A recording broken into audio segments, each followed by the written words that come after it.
Friends, நாம் இன்னைக்கு சுண்டல் ரசம் எப்படி செய்யறதுன்னு பார்க்கலாம். இதை குக்கரில் சேர்த்துட்டு ஒரு 6 விசில் விட்டுக்கோங்க. கொண்டக்கடலைக்கு மட்டும் தேவையான அளவுக்கு உப்பு. பாருங்கள் ஃப்ரெண்ட்ஸ், சுண்டல் நல்லா வெந்துருச்சு. நெக்ஸ்ட்டு இந்த சுண்டல்லையே 2 பூண்டு, ஒரு தக்காளி, ஒரு வெங்காயம் கட் பண்ணி வச்சுருக்கேன். அதை இதில் அப்படியே சேர்த்துக்கோங்க.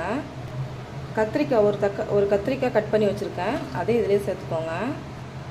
அடுத்து 1 ஸ்பூன் குழம்பு மிளகாத்தூள், இன்னொரு ஸ்பூன் மல்லித்தூள், தேவையான அளவுக்கு உப்பு, அது இதில் சேர்த்துக்கோங்க.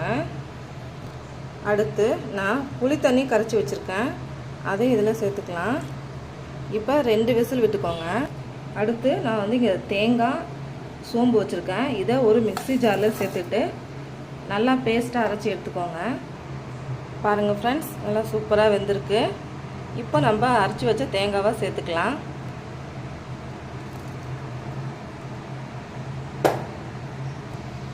தேவையான அளவுக்கு தண்ணி, ஒரு 2 நிமிஷம் கொதிக்க வைங்க.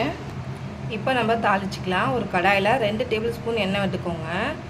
கடுகு போட்டுக்கோங்க. சீரகம், ஒரு 5-6 பல்லு பூண்டை தட்டி வச்சுருக்கேன். அதை இதில் சேர்த்துக்கலாம். கருவேப்பிலையில், பெருங்காயம், தாளிச்சதை குக்கரில் சேர்த்துக்கலாம். ஃப்ரெண்ட்ஸ், சுண்டல் ரசம் ரெடி ஆகிடுச்சு. ட்ரை பண்ணி பாருங்கள் ஃப்ரெண்ட்ஸ். சப்ஸ்கிரைப் பண்ணுங்கள், லைக் பண்ணுங்கள், ஷேர் பண்ணுங்கள். தேங்க்யூ.